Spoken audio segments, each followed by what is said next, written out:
It's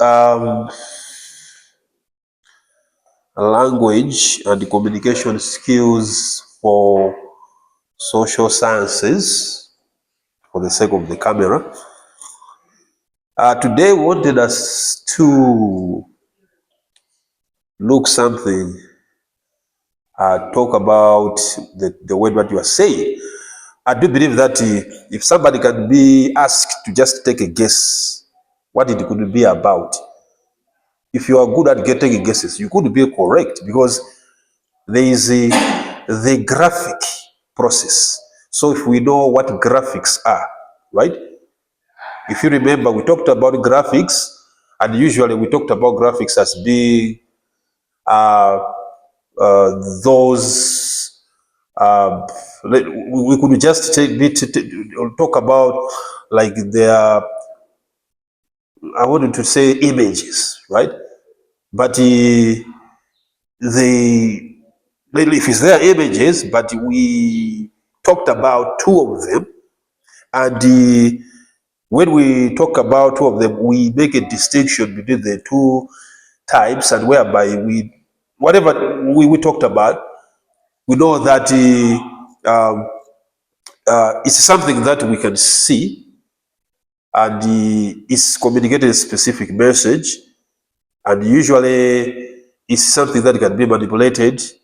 Um, and when we think about those graphics are also maybe one of the characteristics that is standing out. They are created by people, right? So just because they are created, it means there has to be a process of creating graphics. When you have all these graphics that you see, they don't just come up from the blues, right? Someone has to sit down and decide to create them the way you see them. A lot of vector graphics that we see, like from mathematics books, from billboards, and a lot of bitmap or raster that you see from advertisements. But whatever the manipulation is, uh, the color that somebody decided to use, because you discover that the graphics that you are going to see, they will not have the same font or typeface. They will be having different typefaces. Why do they have different typefaces? There's a reason, right? They will have different colors. Some will be colorless, some will have color, some will have one color, which is like what is called the monochrome. Some will have two colors. So they have different colors. And even the sizes, they are different of different sizes. Some they are huge, some they are small, right?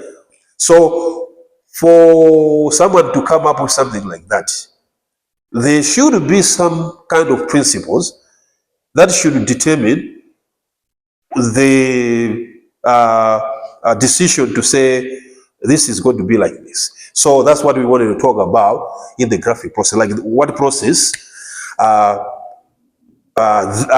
is it there, or the process that is going to be undertaken in order to produce these graphics, right? So in the graphic process, we have these four steps that have been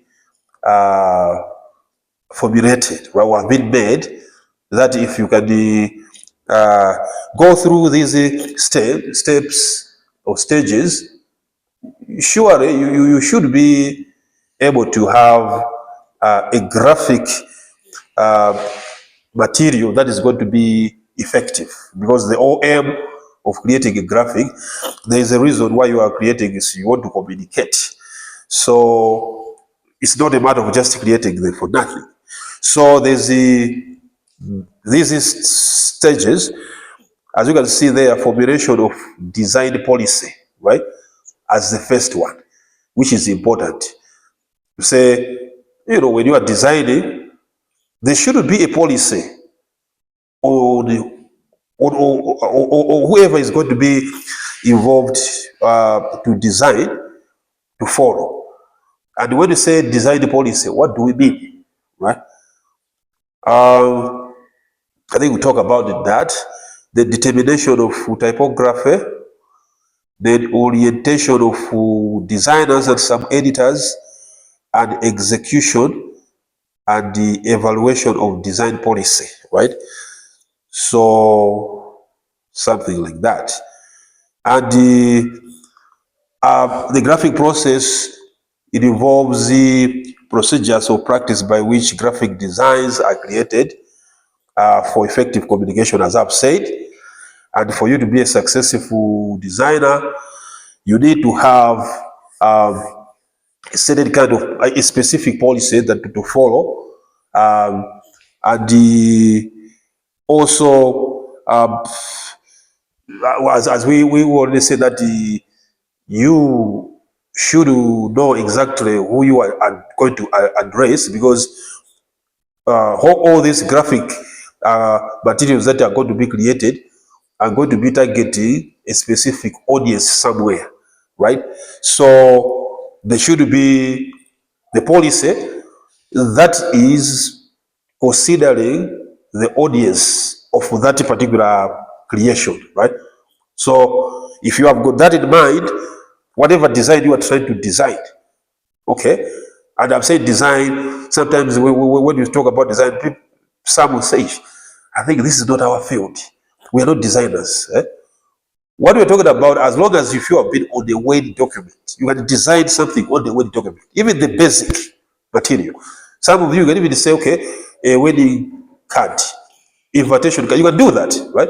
So as a communicator, you need to know what elements are needed.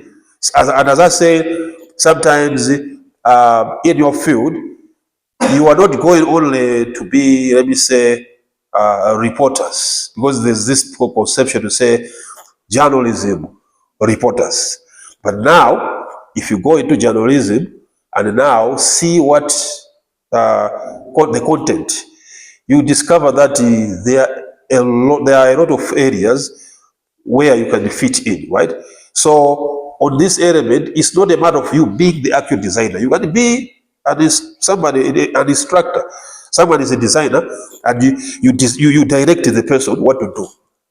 You are not supposed to do this. You are supposed to do. And if you go into these fields, you discover that a person who is designing and a person who is just managing them, the one who is managing them could be getting more salary than the one who is actually designing. And you will say, no, but this one is the one who is doing the job. That's what happens in this field, because that is like a managerial level. So this managerial level, it needs knowledge like this. Somebody could know how to manipulate graphics, but doesn't have knowledge to say this. I've seen people before whereby they show me this. Do you see what I've created? A very colorful design. But when you look at it and think about communication, you discover that this graphic would confuse people. What are you communicating here? Do you see this? Do you see elements that if somebody look at it, you say it's beautiful, but the message cannot go straight to you're going to confuse somebody, because it's going to be a lot of elements. So if you know at least what is needed, it means you're going to even tell, no, you're not supposed to do this. First of all, start by this. So this is what it's all about. So formulation of a design policy. Now, what are we talking about when they say design policy? A design policy, as you can see, is something, or it's a specific approach or a guide, right? That is going to to tell you, okay, what to put in, what not to put in, what elements are supposed to be there.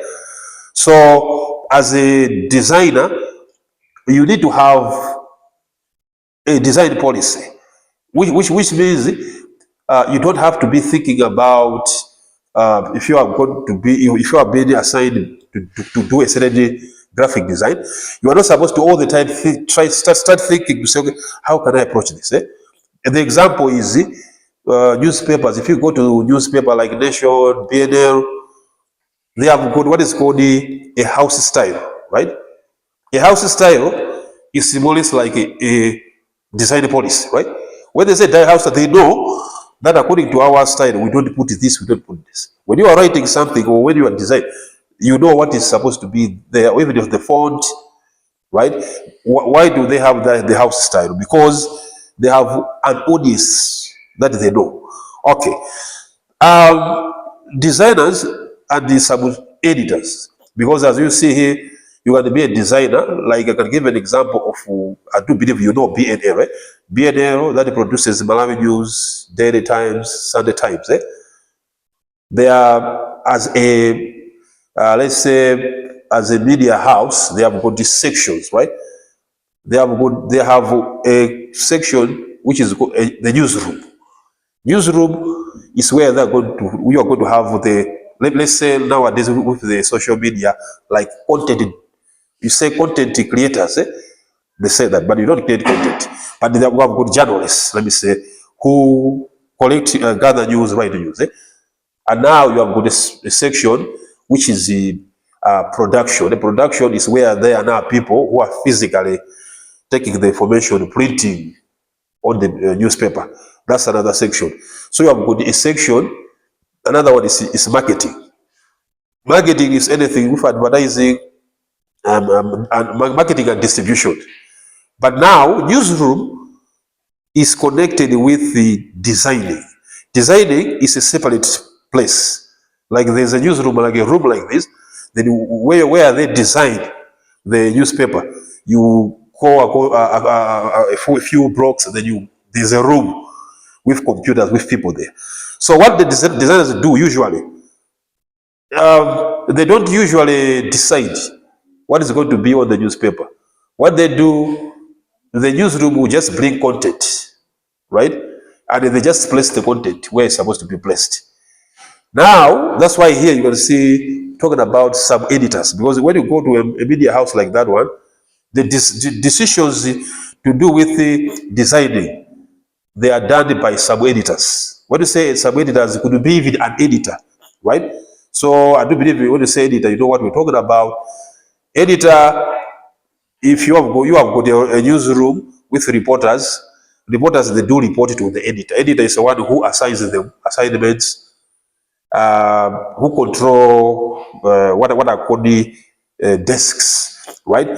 So that person is like the way you are, whereby you just have knowledge.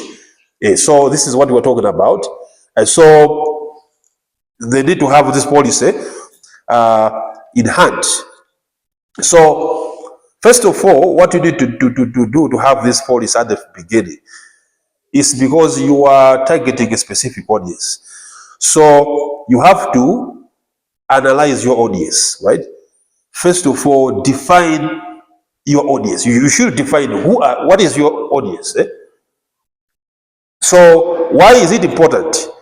We talked about font, and we said the font we're talking about, we might have typeface, which is a small font, sometimes large font. But now, if you're talking about, if you think you've seen them before, elder people. Elder people, most of them, they have got a problem of sight, right? Whereby if they want to read even the Bible, they have to take glasses, right? What does it mean? If your audience is the elder people, it means your policy would be font should not, no one should use this small font, right?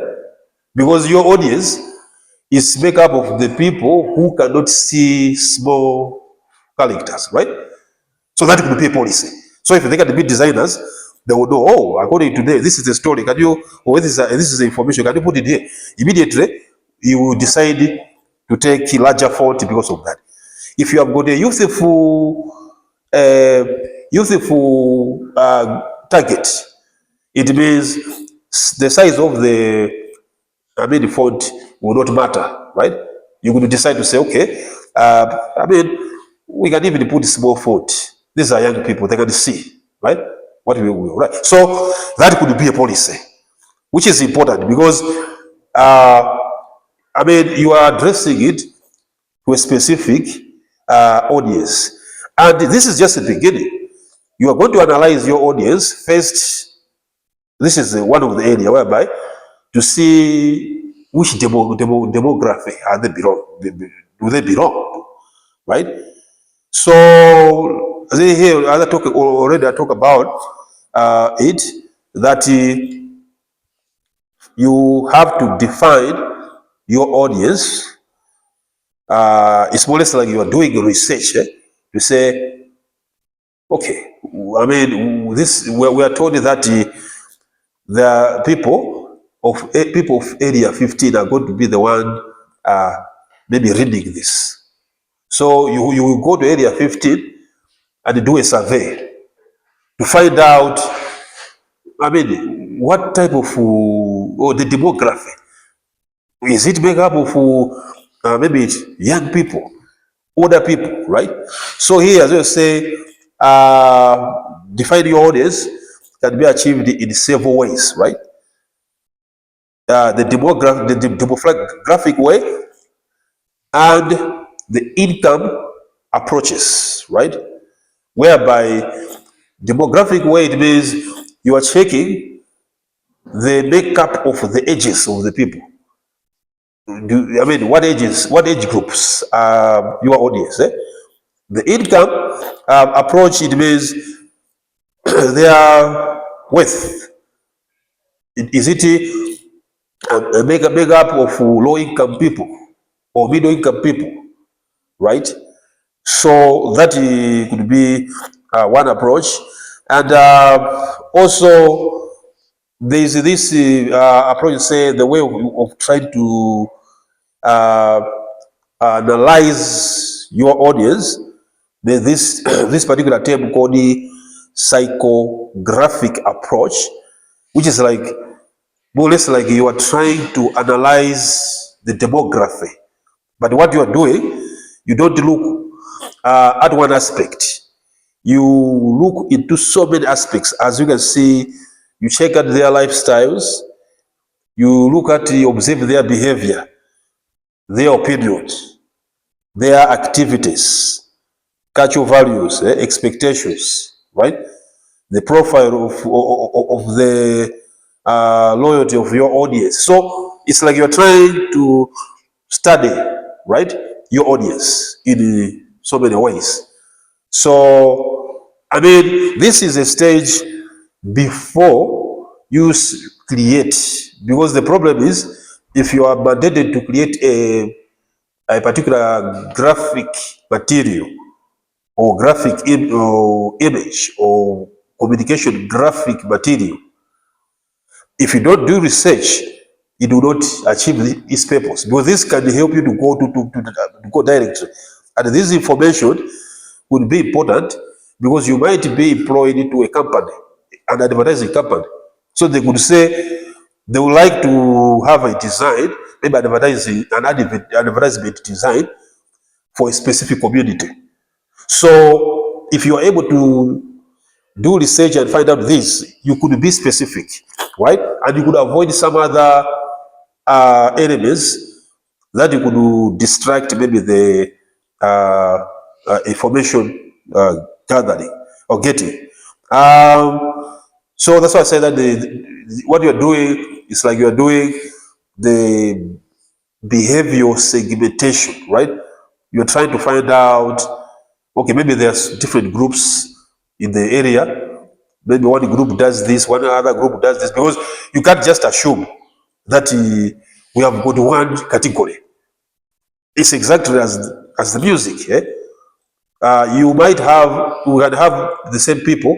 Some will like a particular type of music, some will not. But you can't assume that, oh, because this is from Malawi, everybody likes it. No. So you have to make that research.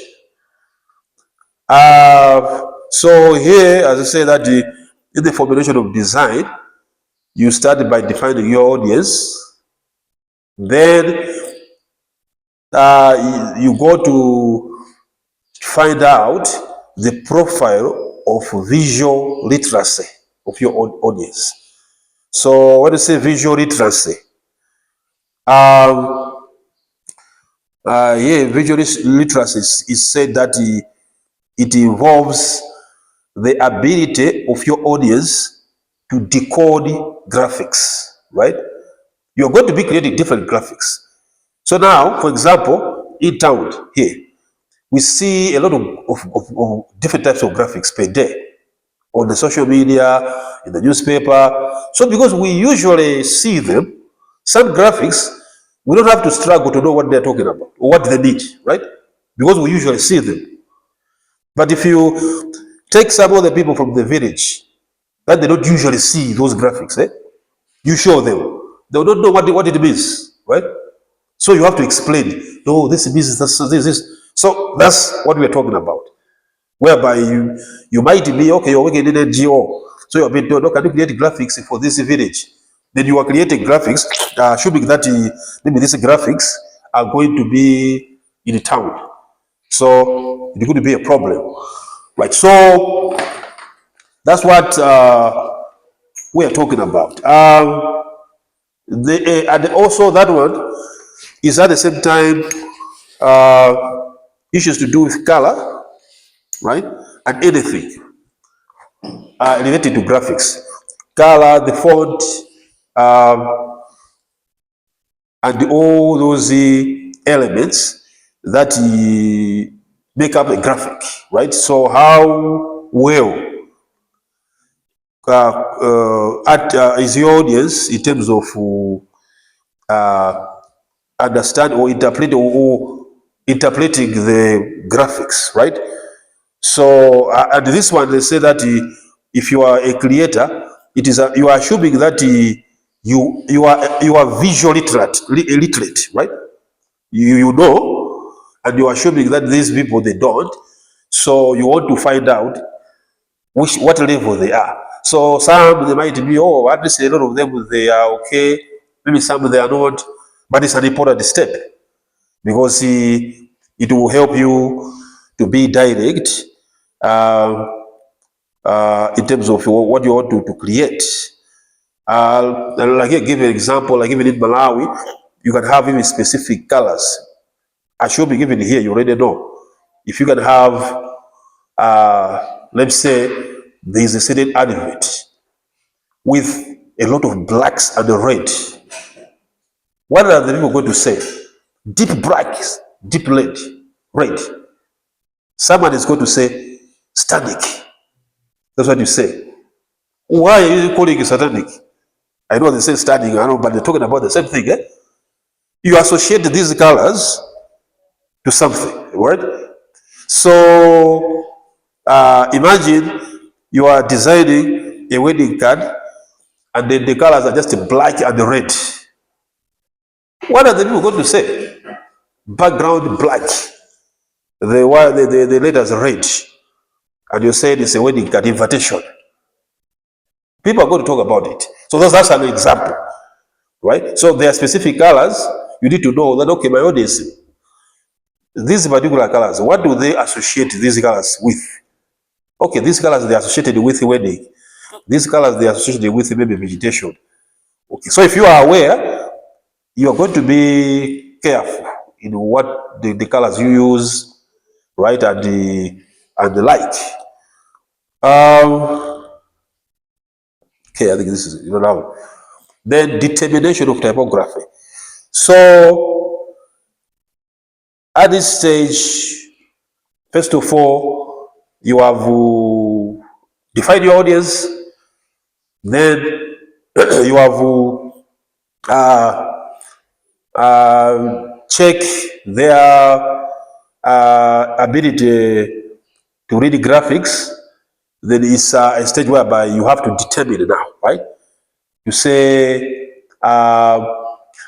which, let me say, characters are you going to use?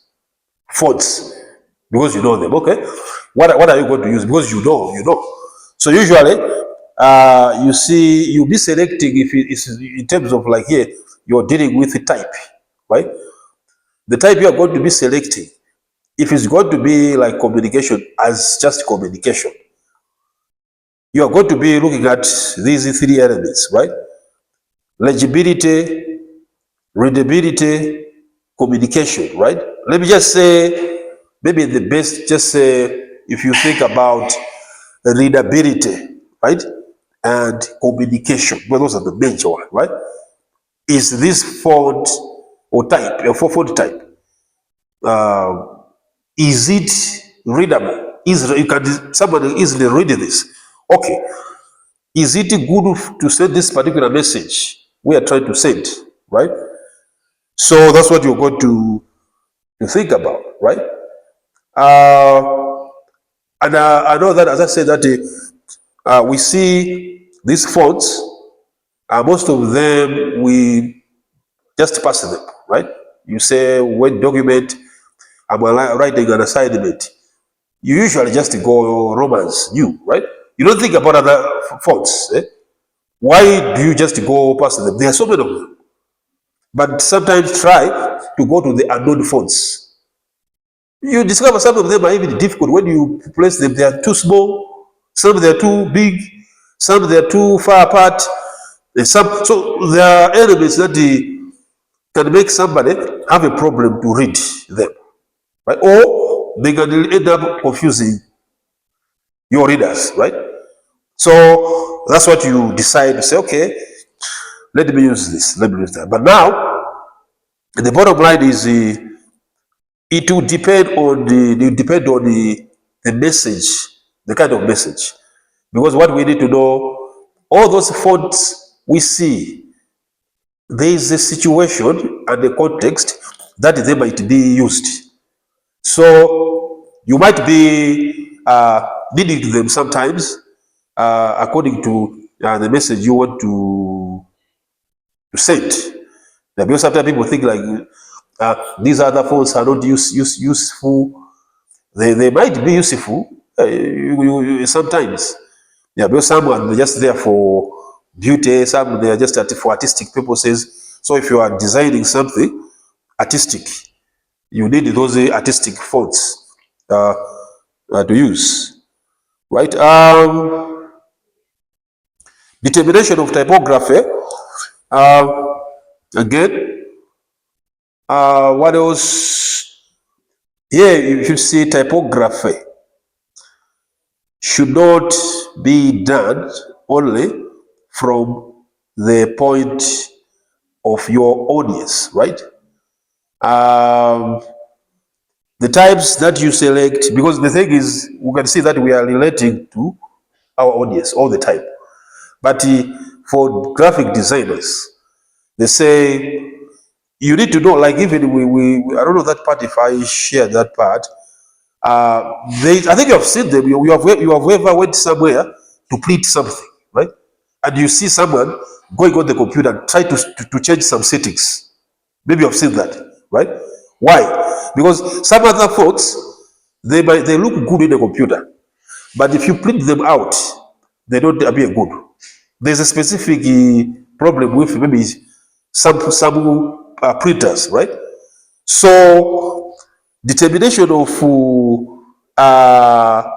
type should also be according, regarding to the printability or the printing process, right? That these fonts okay. If you use this for printing, are they going to come out okay, right? So if you have got that knowledge, that to say there this, I know that people say, how do you know, right? We are in the information age. Information age, we have got to Google, right? Some of the things that you don't know, you say we don't know this. I don't know. Why? When you go to Google, what do you search? You search for music, you search for series or for specific movies. You never search about what you say you don't know, right? So when you go there, try to search for what you say you don't know. You discover that the information is coming up. So if you are going to search to say, what are the fonts that are, easily compatible with printing?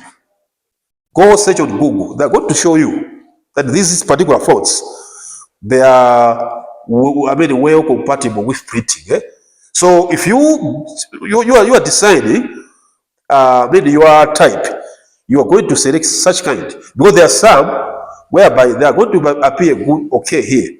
You print them out, you discover that all the A4 size, they are showing, they are appearing very big, or maybe they are being cut this side, or maybe some they are a certain format that is complicated, right? With printing. So that's what we're talking about. That apart from thinking about the audience, when you are selecting the type, you should also consider upon the printing, right? Because that is also an important element of the whole process. That whatever you're going to design, they should be printed out somewhere else, and they should it's supposed to come out uh, in the okay. Because there's some fonts, they will not maybe be tolerating specific medium. Some they're going to have problems with specific printers or something like that.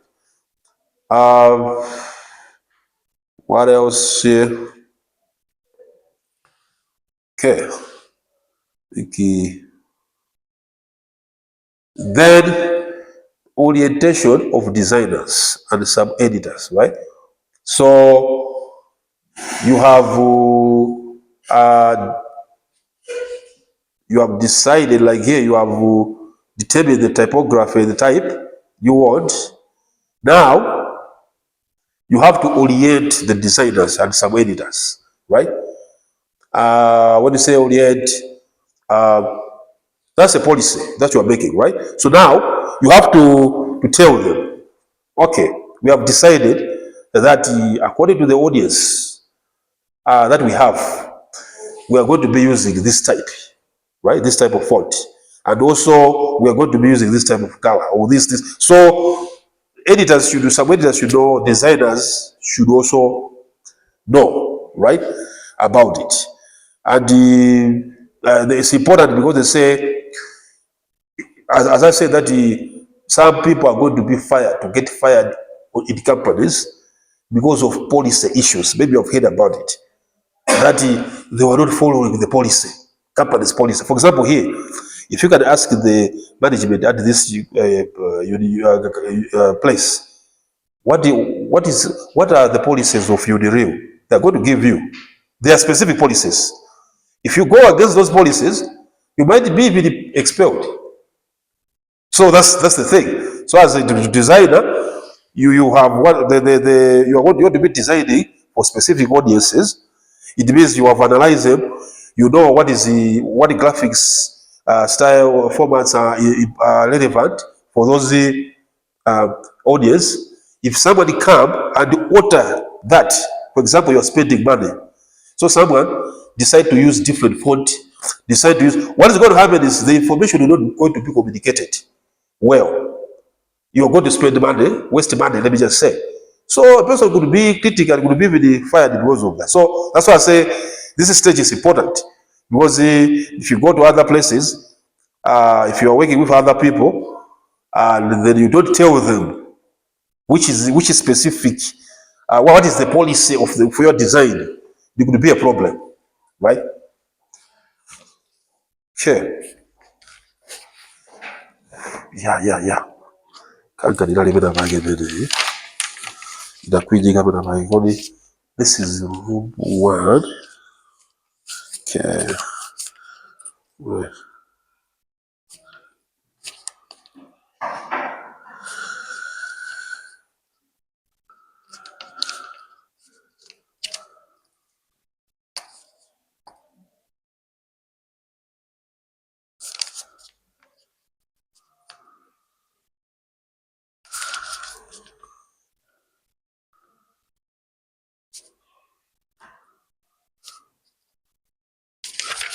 Right. Okay. Oh.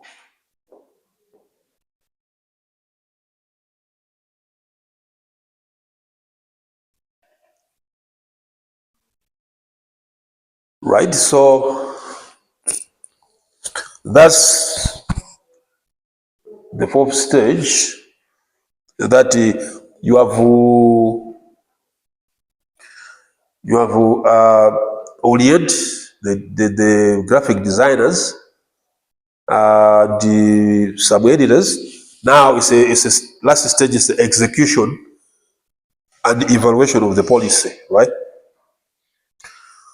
Execution of design policy is the last stage of the design process, right? And this is whereby, I mean, it's just now you apply. You know what is supposed to be done, how it's supposed to be done.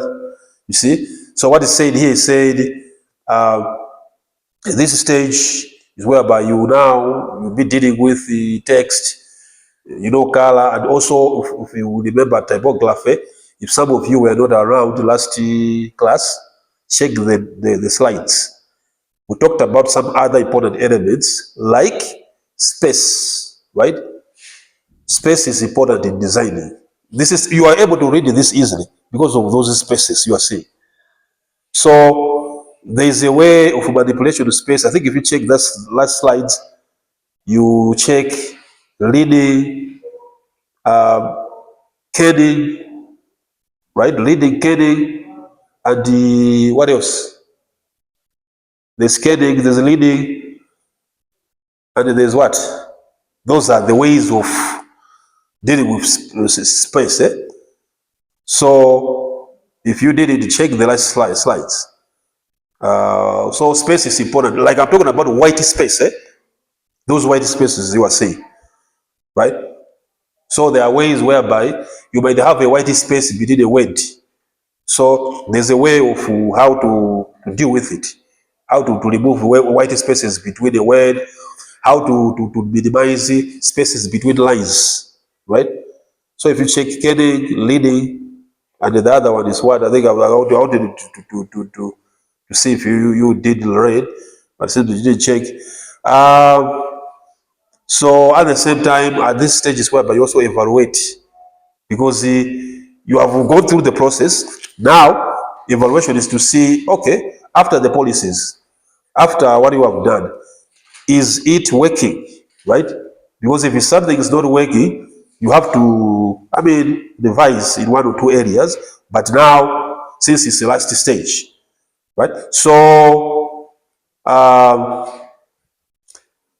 okay, so as we can see here, we started by here, talking about the graphic process, whereby we have these four stages, like formulation of design policy at the beginning, the now determination of typography, that okay, what type are you going to be using depending on the audience, and then orienting the designers and some editors, and then finishing with execution and evaluation, right?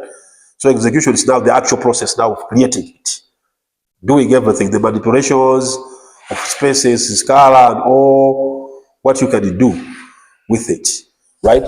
So the target audience of graphics is crucial, as that will determine the course of that policy, right? So that's why I say that you don't just design, right? You have some other designers who design their materials without thinking about the audience. So you are going to design something for you, but the audiences will say, it doesn't look good, so there's no work done, right?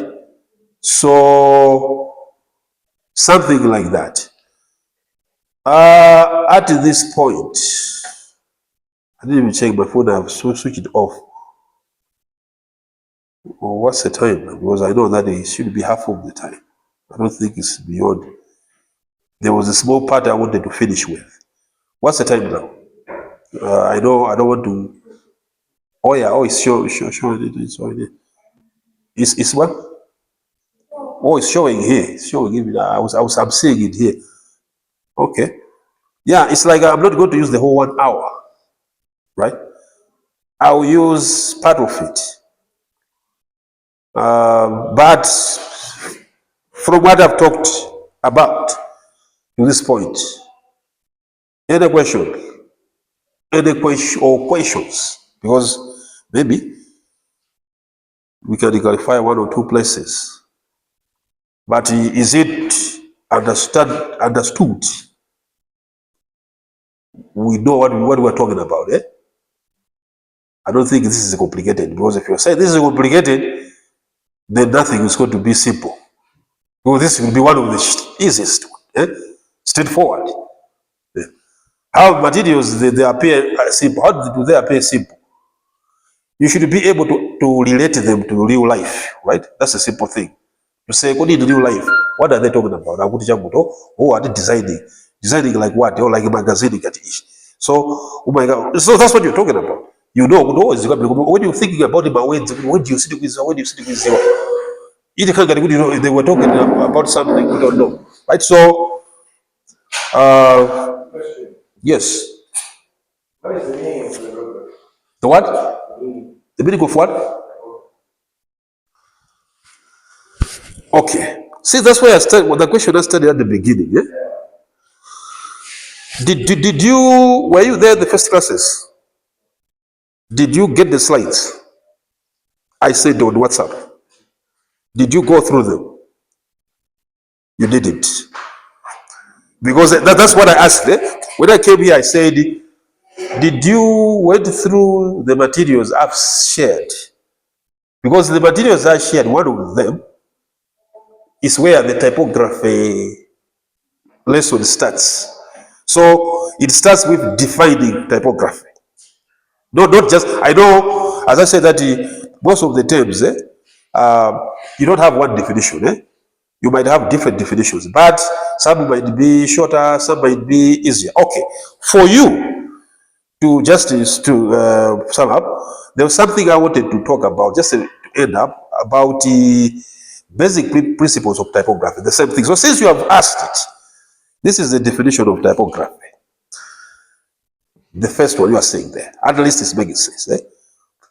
Typography is the art and technique of arranging type to make written language legible, readable, and appealing. I don't know if this one is, because as I said, some definitions they will be broader, some will be shorter. They might talk about the same thing, they might be correct, but some basic word content. So I think this is much more close to the whole thing, right? Because it's to do with type. That's why we talked about some fonts, typefaces, because this is communication graphics. So since we defined it, we said you could palema vector graphics, the palema raster graphics. Raster is like the photograph, which is bitmap. Now, vector, the type, this is vector. Differences, how do you know the differences? Raster, ukaipanga enlarge, imaluza quality. It's like a photograph. Photo ikakati kama pixels zake tangono, when you enlarge it, umaja kudadi ikusita, isiko nikabude. Raster, I mean vector like this ones. Utai kulisa times 1000, sisita quality. Because this one is not made by dots, even it's made by lines. So it's not an image. So because it's not an image, people could say, I want to have a very a graphic material that is of high quality, which is not an image. So you could just use shapes, lines. So somebody could draw a person using just lines. You can draw a pen. But now if it's going to be using my vector like this, it means the quality will not change. So since type is part of graphics, typography is we are now like taking type as a form of graphics, which is to communicate messages. So typography is to do with, I think as you can see the definition here. It's the art and the technique of arranging type. It's just a matter of arranging the type and make written language. And I think maybe here you can even say about for the arranging, it's even manipulating, because you also manipulate it, make it large, make it small, make it in a certain way, right? But what you are doing, It's either you're making language legible, readable, appealing, or you're trying to communicate something. But usually, because type, it communicates language, right? That's why it's to do with language, right? So it's, I think you can make up your definition out of it. But it's the word itself, typography, it will almost tell us that is the element of graphics and the type, right? But what you are doing is, in this typography, what they do is you are trying to use type as a form of communication graphics. So you are finding the best way that you can use type to communicate. That's what you are doing. That's why we are talking about all these principles or maybe type of graphics. We try to understand them, and as I say, how to best we can use them to communicate. Because we don't just take element characters as if they are characters for nothing. That's why we make sure that we know that the aim of all these characters is communication, right? So maybe in that one you can even come up with uh, your own definition, but it's about that. That's why if your definition, you said it shortly, but you are correct, right? Maybe because you just short, yeah. But that's what we're talking about. I know that the way I've been talking about, if you didn't maybe attend the last class, you couldn't not even and get it exactly. But I think by now you should know what we're talking about, right? So all these text that the process that they use in newspaper, magazine, to decide to say article E, to use a font E, to use a type, color ish, to use a size E, although that the process of doing that is what we are involved in, what is involved in typography. The aim is to achieve the purpose of whoever is designing. For whoever is designing, there's a purpose. That's what we're going also to see here, in terms of these basic principles. To say how are we, what are some other principles that can guide you, right? In terms of thinking about typography, right? And here talk about, see here, and you start with what we're talking about, purpose. You want to communicate using type, the purpose is number one. The same type, if you are communicating it for something, could be okay. The same one, if you can communicate it, I give an example. For example, if you talk about the red and black, I said, for some, when they see red and black, it's something that you cannot relate to a good message, right? So there can be a message that is not a good message. Maybe it's a bad message. So if it's going to use black and red, it's going to be appropriate. Because that was the purpose. Because you want to show the people that this message is not a good message. Like we talked about, I think we have said alert, whereby they say, they talked about, I think, warning or something, whereby they use red type. When they say, oh, danger, have you ever thought about it? Why when they say danger, they put red? Or even on it's just an example of, or I mean, traffic lights. When they say red, people associate it with this danger something. Green is something, okay? Yellow, orange is something. So those are what we're talking about. So if you like to get involved with typography, this is now we have talked about the one we'll be talking about. We'll be talking about I mean our topic here. Let's just go. Okay, in here we are talking about actual graphics now, right? As a design, right? To say we are taking this particular text as just like it's a graphic material. So it's different to say you are using, they say graphic communication or graphic. communication graphic, if you are thinking about it to communicate, like as a communication graphic, it's how best or how best to or the process of communicating, how maybe let me say maybe the placement, where can you place it, right?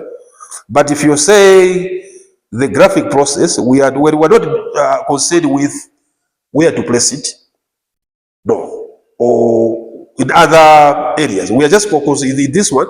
We are thinking about you want to create it, right? That's what you are thinking. But now, what the typography is now, you want to make a choice, like the one of the point we talk about, like when you say determination of typography. Yes, that's what we're talking about. Whereby it's a matter of you are trying to make a choice to say which particular maybe font can I use. So maybe this part I'm talking about, the last one, which is about the principles, would fit more with that point of determining typography, right? Whereby we are talking about what will determine, what will make you decide that one. So the purpose and the tone of your communication, right? So it's got to be like you talk about. You should select a font that matches the mood, right? The mood of your message. You know the message. What is the mood of the message? Is it a happy message? Okay, if it's a happy message, that's a mood. And the message content, what is it? What is inside the message, right? Is it appropriate for your audience? What context, right? So this can help you to say, okay, it is a happy mood, then you know that because it's a happy mood, let's choose this. I think you have seen when they talk about Christmas, they don't just use ordinary fonts like this. They'll be using those handwriting type, whereby they look more colorful, right? So then you think about the message of your content. Okay, what are they communicating? Okay, is it just a short message or whatever? Maybe is it a message that you need them to pay attention more?